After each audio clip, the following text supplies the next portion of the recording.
Hey, good morning. The sun is up. We're on its way. The heat is on its way, depending on where you live. Um, just had something on my heart this morning that is a constant conversation with so many people I run into, and I don't think that's any sort of coincidence. I think it's because all of us are pretty wired, looking for truth and looking for identity and looking for what the world even means and what's going on everywhere. And so as a church, we've been going through just, books of the Bible as we do, and sort of what I would say is a pretty, sometimes something can be really simple and you don't quite get it, and then all of a sudden you get it, and it seems complicated for a long time, and then all of a sudden it's not complicated anymore. And for me, church life, or going to church, or Christianity, or figuring out God, or being a good person according to certain people groups, was always really tough for me, measuring up, or making sure that I was hitting expectations or whatever. And so try to boil things down quite a bit when we're, going through the Bible together as a church gathering. And some people do pretty good at going to church and being churchgoers, and it always upsets me or makes my heart hurt when you meet people that really have only scratched the surface, and no shame to them at all, just in my mind, and then me as somebody that's felt the urge to guide people closer to Jesus, not just going to church. Two different things, by the way. I don't know. I think I try to bring that back to a really simple conversation, whereas a lot of people try to make it really complicated to know Jesus, really complicated to understand God. And there's a lot there. But one thing that's come out in the last couple of weeks, just in studying and driving down the road and having thoughts and talking to other people, and I get to have a lot of conversations in the line of work that I'm in, and I'm in their houses because I'm fixing their air conditioners. So I get to just meet people right where they're at and have real conversations without all the religiosity around it that can come with church sometimes. And this is kind of cool, so I thought I would share it.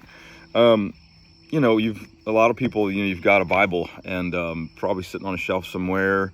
Could be there's marks on every page because you read a lot. But for most of us, we didn't grow up reading it a lot. For me, I had to read my Bible. It was like a chore, and I understood the reason behind that, and whatever. But if you know me, telling me to do something, what came up inside of me was never okay, no problem. It was something a little bit more rebellious than that. So I grew up not liking reading my Bible, and that's what I was trying to get to. But the more and more I've read it over the last several years, the more and more I've began to understand it. Just like anything, right? Like you get a new car, you read the owner's manual, or you don't, and you figure it out as you go. It's totally your choice. But some of you might Google things about how this button works in your car, or how that button works in your car, and that's really what we're holding here, is how life works. But it's fascinating, the Old Testament, if you will, is, it's a good amount of that book, right? If you look at the Old Testament and the New Testament, you can see it's about, what is that, 3/5 and 2/5 maybe. The Old Testament is fantastic for a lot of reasons, but for me, what I've drawn out of a lot of it is like who God is. And I think a lot of us are going, who really is God? There's a lot of conversation around that. It's a big question. And there's a lot of faith involved, or there's a lot of questions involved. There's a lot of doubt involved. And some groups would shame you for having doubt, or shame you for having questions. And in my mind, I go, man, that's how we figure out life. Like, that's just, as God built us as humans, he built us to have questions. So he answers a lot of questions in here, but it does take a lot of reading, and it does take a lot of understanding, and even more questions and curiosity. But that first bit is really like who God is. There's so much in there, who God is. And yes, you can pull out one story or one verse and you can make an assumption of who God is. But that really isn't how we, how can I say this? If I'm going to ask you something like, hey man, what do you think of this person over here? And I know that you've known them for about 5 minutes. I'm pretty well aware that you really don't know that person. But if you've known somebody for 30 or 40 years, and I said to you, hey, who really is that guy? If you're a healthy person that has gotten to know them over that long a time, you probably have a good take on who they are. So if we're going to judge who God is and how he is and how he treats people or how he doesn't, be good to know him. And this is a great way to get to know who God is through the stories of the Old Testament. It's the reason that they're there, And then you've got this New Testament piece, and this is really all. We're 6 minutes in, and I'm just trying to talk about this, but we finally got there, and you're probably not even listening anymore. But starts out with Matthew, Mark, Luke, and John, and what are those for? What's in those? And so Matthew, Mark, Luke, and John is about this much of it. By the way, if you read the entire New Testament, it's about 18 hours. So it ain't like the rest of your life. It ain't impossible. You could do it in a couple weeks. If you cared to, you could breeze over it pretty fast in a week, 2 weeks, and then you can go back and hit some highlights that you might have highlighted, and then as you go on in life, you can dig in a little more deeper. Honestly, you could read this New Testament for the rest of your life and never really squeeze all the juice out of it. But Matthew, Mark, Luke, and John, this little spot right here that they call those the Gospels, that is the story of Jesus. So if you're like, who in the world was Jesus, this is a great place to start.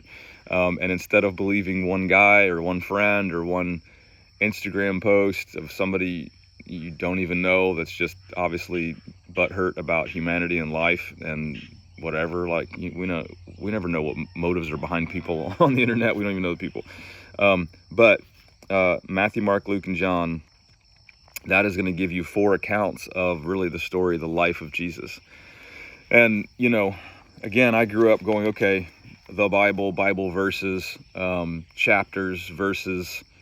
If you read King James, these and thous and words didn't understand, and I don't have time to look all this stuff up. And when I don't know about you, but when I don't understand something, I can be tempted to just not bother.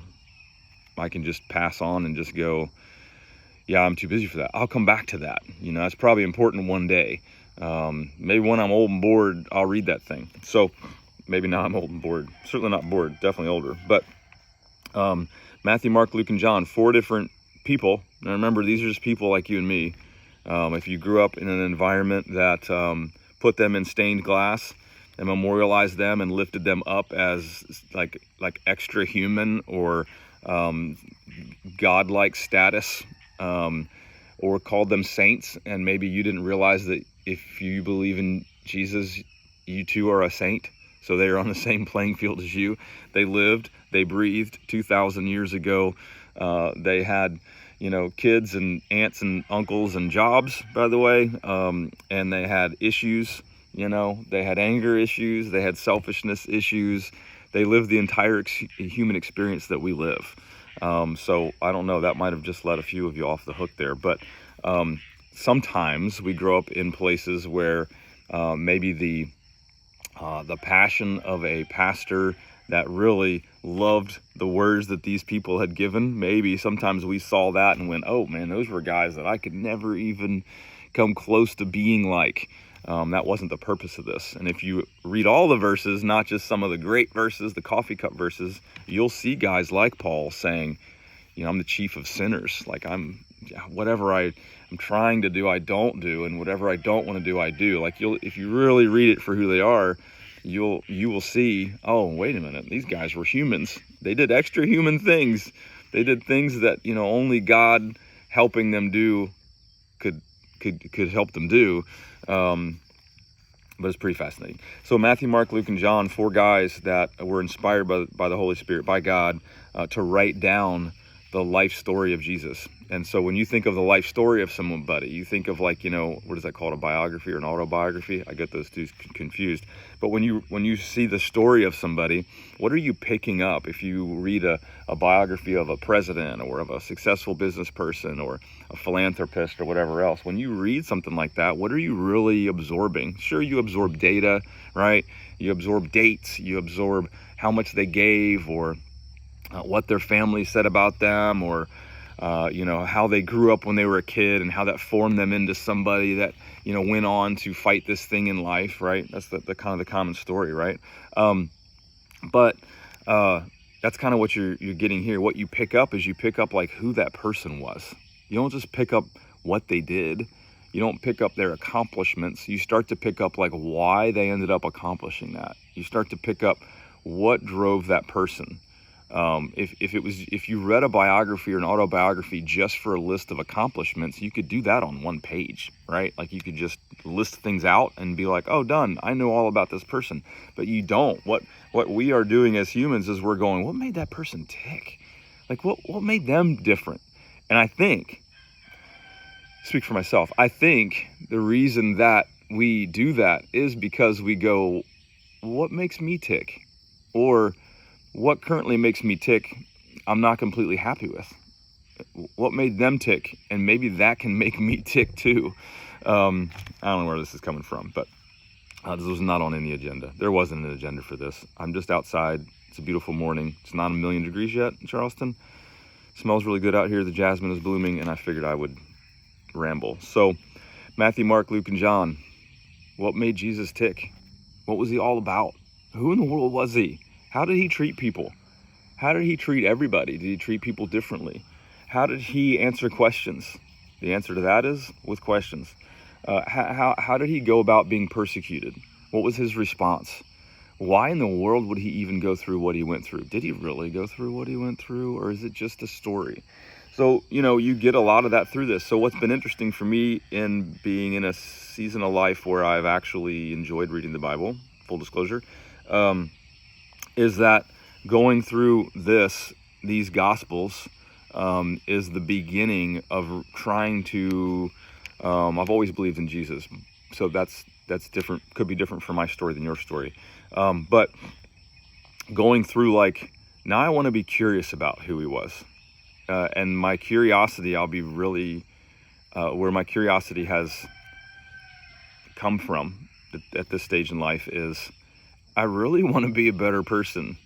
And from what I can tell, he nailed the human experience better than anybody else. So maybe if I did my best to figure out how he lived, how he loved, how he stood up for people, how he was forgiving and graceful, how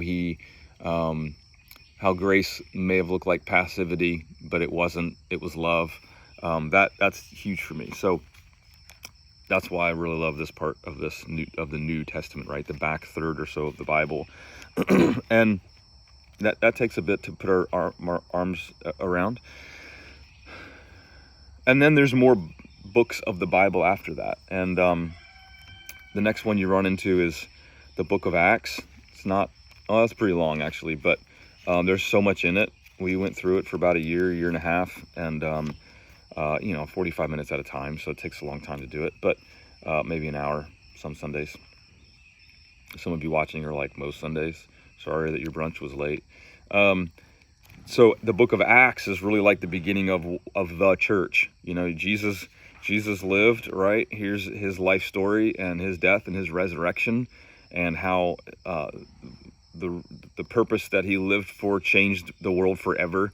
It didn't turn the world upside down. It turned the world back right side up to where we can know God again.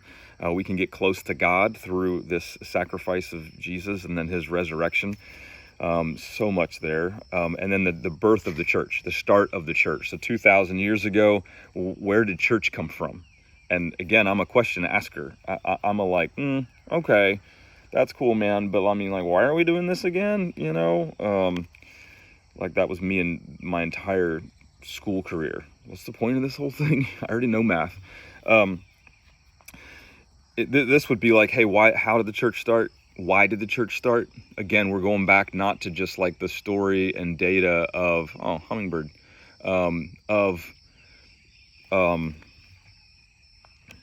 this is boring. There's churches on every street. Why would I need to even read about it?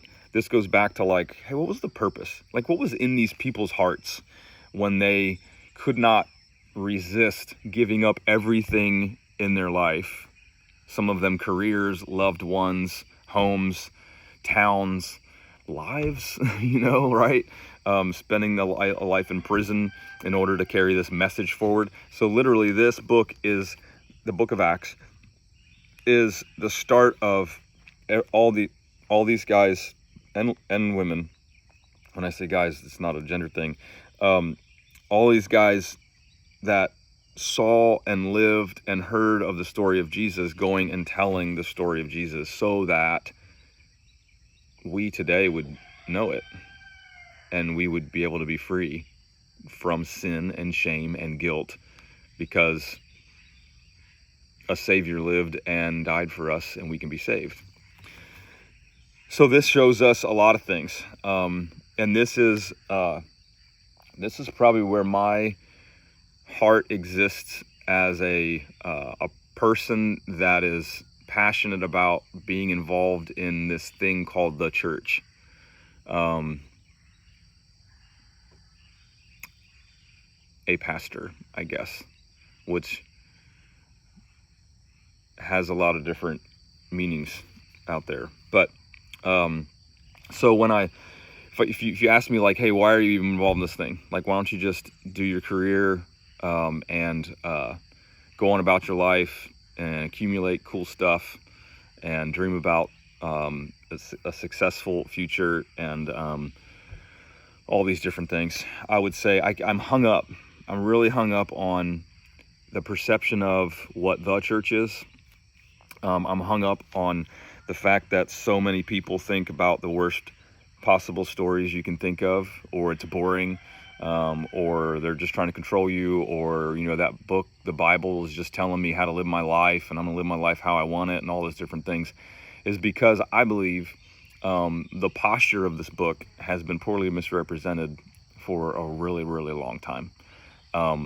And there's two sides of misrepresentation. There's one side of the coin where it was truly misrepresented by somebody. Maybe they were hellfire and brimstone and you're a horrible person and you should be ashamed. And that's misrepresentation. Maybe you heard it wrong. That's another side of it.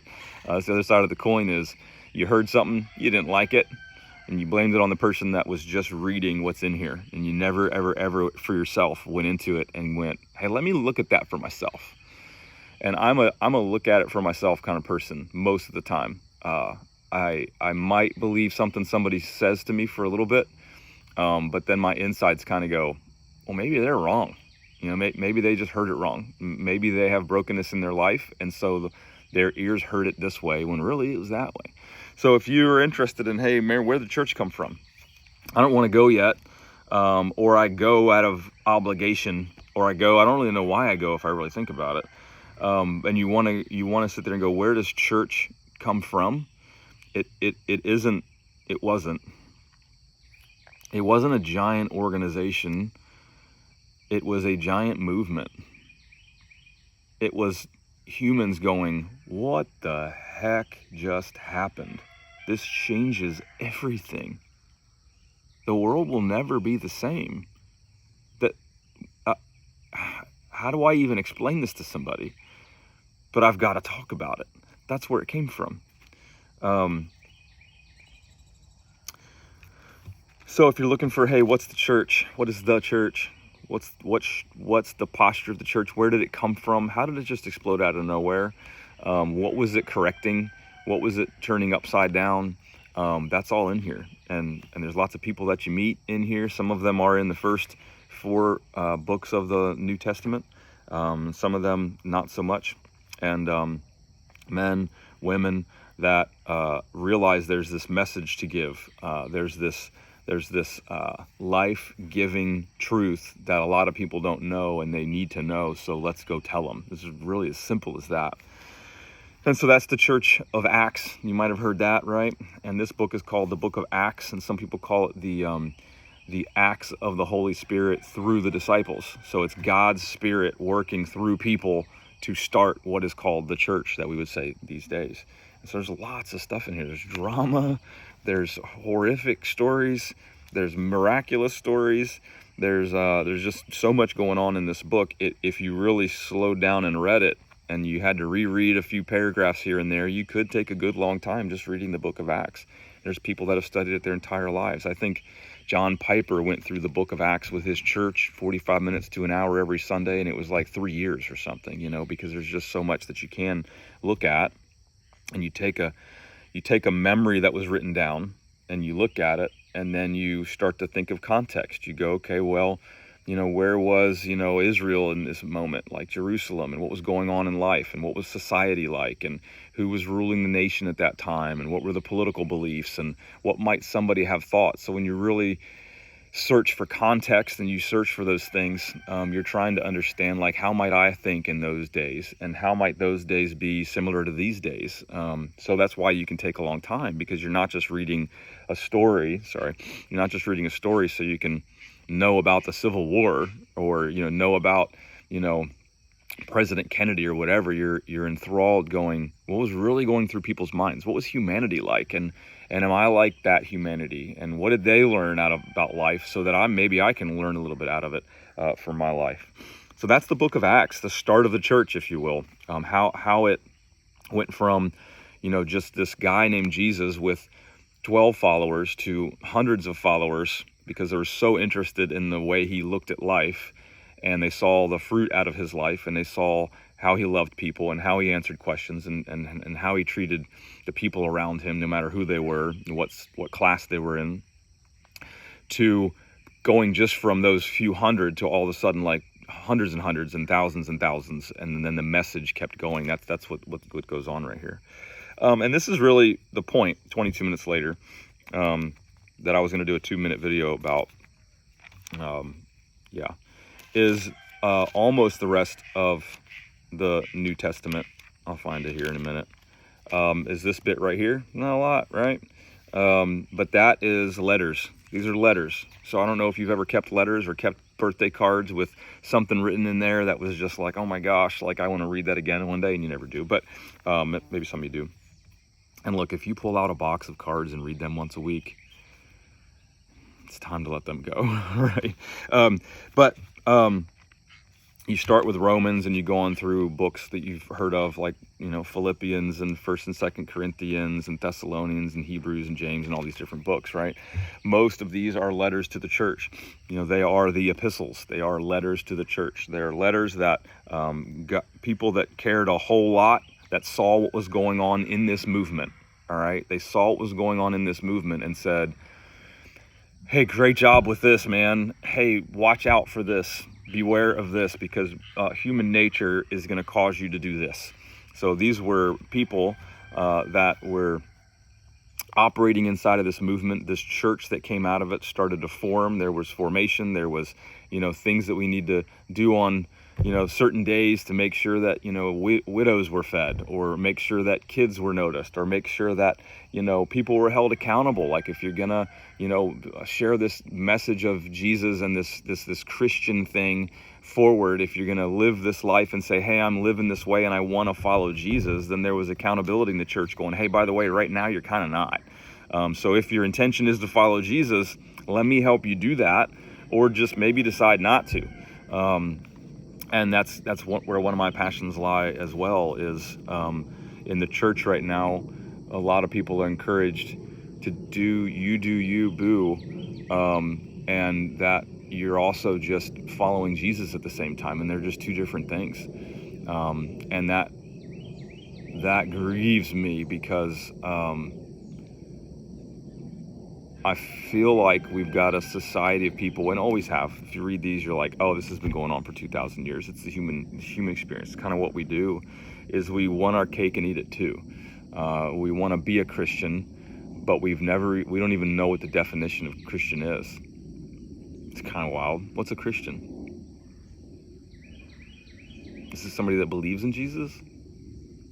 or is it somebody that follows Jesus? Because those are two different things.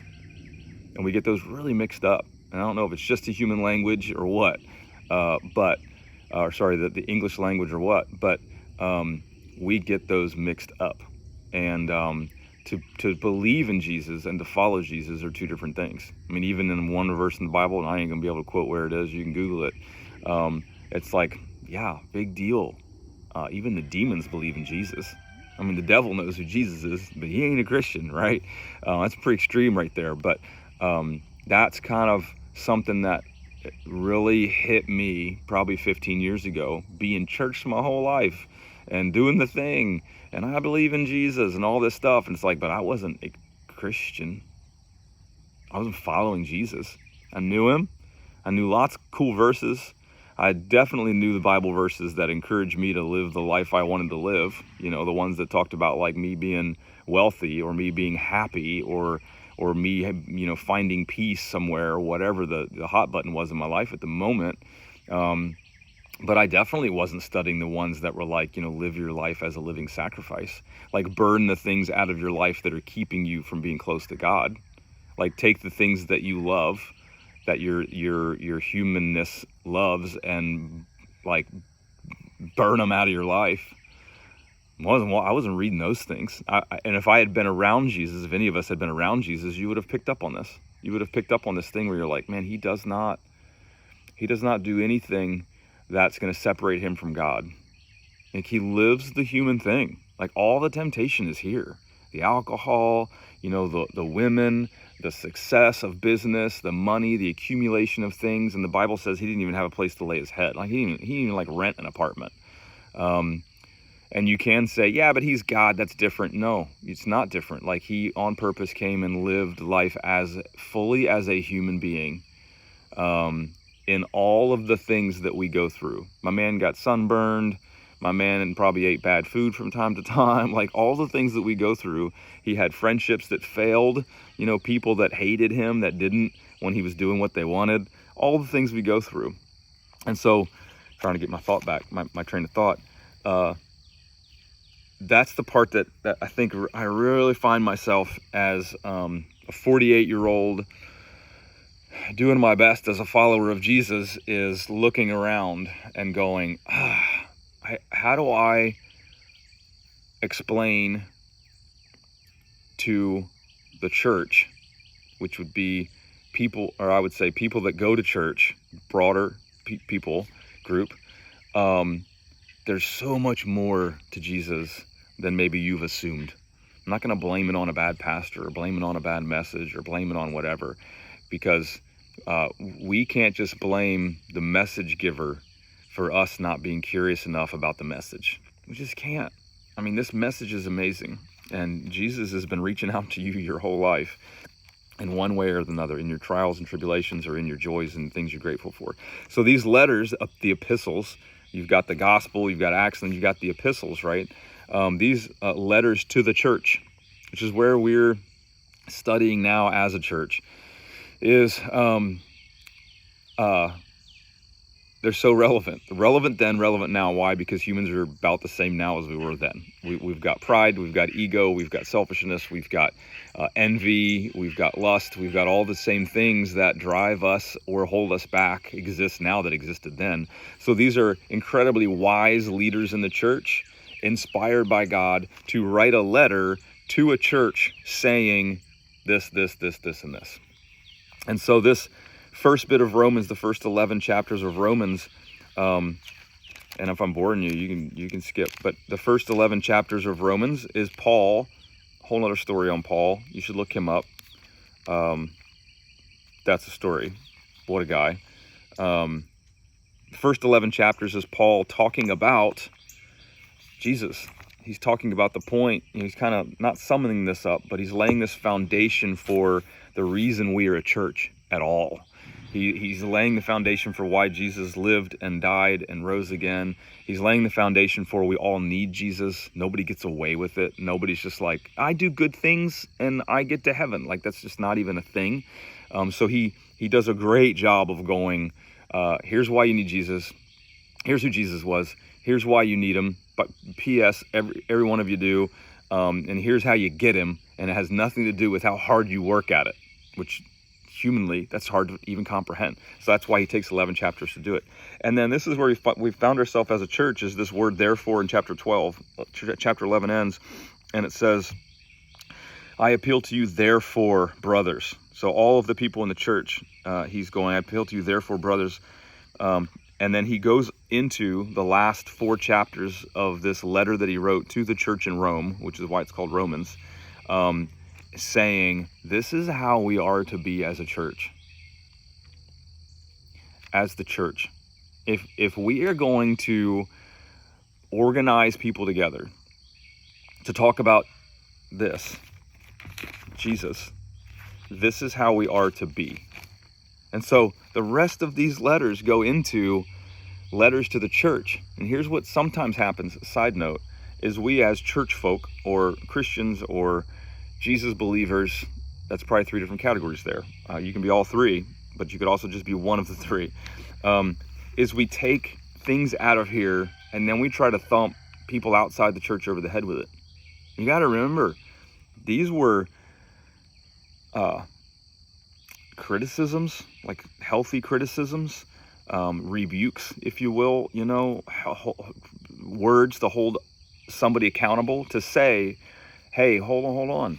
If you're going to say, or even desire, like your heart's desire is to believe in Jesus and reflect him and be him, this is what's going to hold you back from that.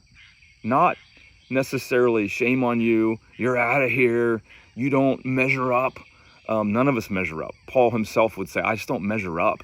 But Paul would also say, imitate me as I imitate him. Like Paul's whole thing was, I know I ain't perfect, but man, I've spent the last 30, 40 years working on being Jesus, still sinful, still do things I don't want to do. But I have progressed in being more like Jesus over the last several decades of making that my number one thing in life, so that all of this story matters and goes forward. So these are letters to the church, us, churches then, churches now. Hey, here's where you're getting it wrong. When you're not loving people in this way, man, how are they going to know Jesus? When you're proud about, your church banner or name or whatever, I mean, don't be proud about, what do you mean you're proud? Like the only thing you should boast in is Jesus. That's it. So why do we go to church? Why is there a Sunday morning expression to church? I don't even like the term go to church. It doesn't make sense to me. It's still a slip of my tongue sometimes because I grew up going to church, but we are the church. So if you said going to church 2,000 years ago, they go, what does that even mean? What do you mean go to church? You mean you want to be a Christian? But we've split this off into sections as humans over centuries because we want to pick and choose our spirituality. We don't really like to be all in on almost anything anymore. We want to be fragmented and fractioned into, experiencing all of life at the same time. And I know because I suffer from that, just being focused in one area of life.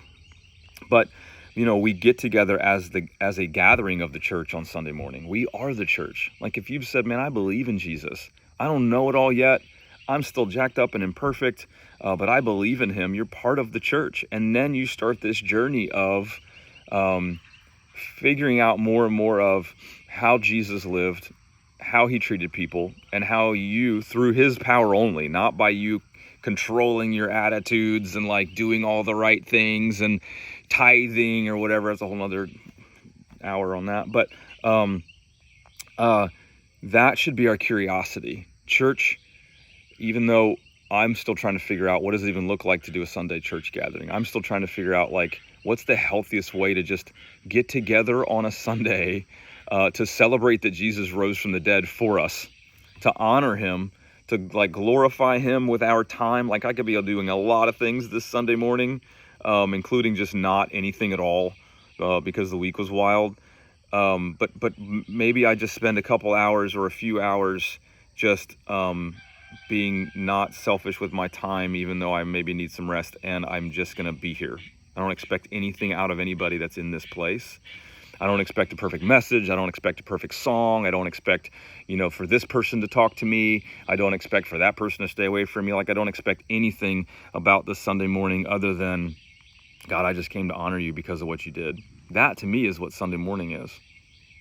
But in this world, we have made church to be our Christianity. And in classic, some of you have never heard this, microwave generation culture, because microwaves aren't a big deal anymore. We're not even allowed to use them anymore, right? Super not cool. Okay. This microwave generation culture we're in is I want it my way and I want it now. And this is the weight we feel as a church or an organization dedicated to assembling Christians together so that we can praise Jesus for what he did for us, learn more about who he was and how he lived out life, hoping that changes bits and pieces of us along the way. We've said we want our entire Christian experience to somehow exist on a Sunday morning. And if you could do all that in an hour and 12 minutes, that'd be great. And that's what I can't figure out how to do. And the reason why I can't figure out how to do it is because that's not how it's done. I believe we need to relearn what Christianity is. The word Christian came from, it was a slur. The word Christian was all of the non-Jesus believers, the people that did not believe in this Jesus thing 2,000 years ago, little less than 2,000 years ago. They would, if you and I lived back then and we were like, bro, I saw the scars in his hand. Like, you're never going to believe this. We got to go tell everybody. What they would have called us was little Christs. They would have been like, oh boy, remember that Christ guy, that Jesus Christ? He called himself the Christ. Okay, the Savior. Oh boy, look at these little Christs running around with all their things. And they're talking about the Jewish church and blah, blah, blah, blah, blah, right? That was a slur against us. We would have been known by that slur, but how would they have known, catch this, how would they have known we were a Christian when that word didn't even exist? Because we were talking about him all the time.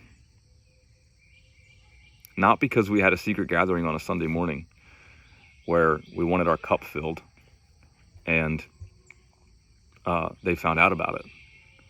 No, they saw how we began to live. They heard what we talked about. They were annoyed by our presence. Like, they couldn't stand the fact that there was a message being delivered that wasn't their message. And so they started calling us Christians, little Christs. That's the difference between believing in Jesus and following Jesus. Because if you believed in him, but you weren't about to go up to bat for him, you wouldn't have liked being a slur. Now a Christian is like I'm totally a Christian. I got saved when I was 9 and, great, man. What's God doing in your life? What do you mean by that? Oh, he's blessed me. I got a nice car. That's not what was going on. So as a local church, that's where I feel like we are currently, is kind of going through this thing of a reset, going, hey, what's a Christian? We've been talking about this for years, but that question I think is wise to have in our mind. What is a Christian? It's a Christ follower. Am I a churchgoer or a Christ follower, or both? How, if I was to see a pie chart of my life, how much of that part of my life is like dedicated to being a Christ follower? Like, you want to follow Jesus and the way Jesus would have lived out life, as much of that pie chart as possible. And by the way, completely is humanly impossible, possible with his Spirit through you. And how much of it is just this little slice that I give it. That's not to condemn you, but it is to convict you. It convicts me. Conviction is a healthy thing, to where I'm just like, still haven't given him that part of my life yet. I like that part too much.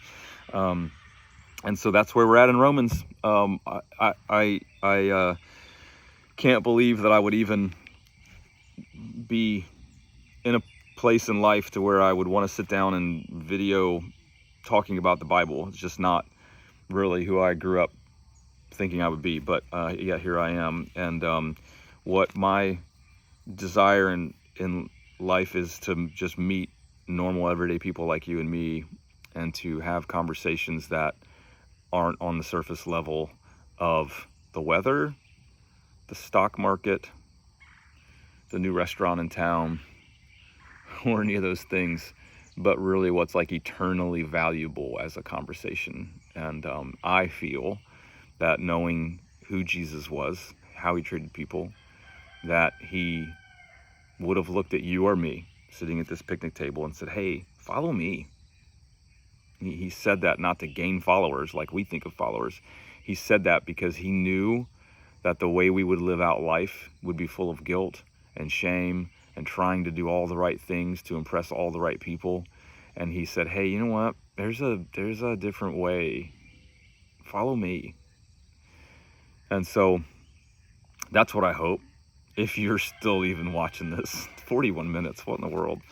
That's what I hope. I hope that this is maybe a little nudge for you to go, oh, I go to church. I don't follow him. Who in the world was he even? And then you just get curious enough to find out who he was. Not what you've been told who he was and who he is, but you find out for yourself.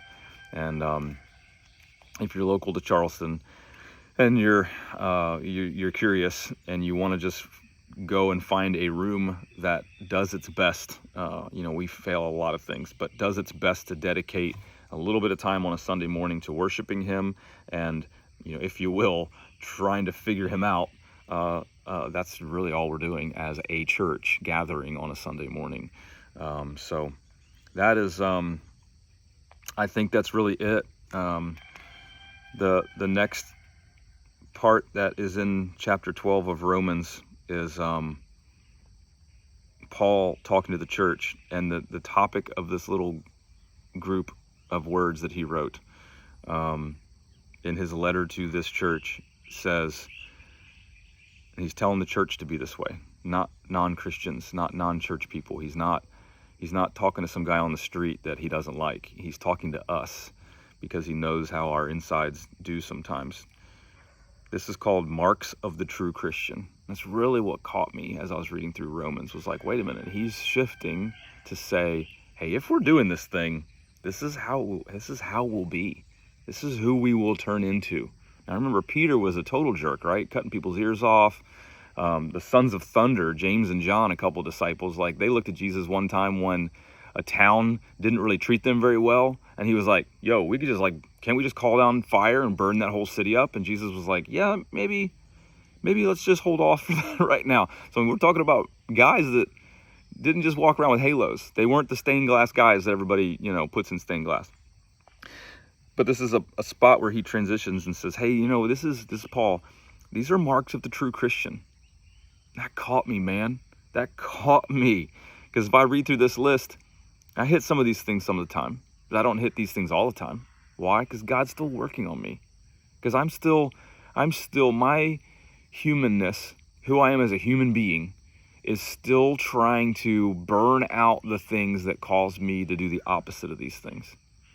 So if you read through, doesn't take long, the chapter 12 in this letter. Remember, we broke up letters into chapters just so we could find parts in them. This never had chapters or verses in it. When Paul wrote it, it was a letter to people. And the first one is, let love be genuine.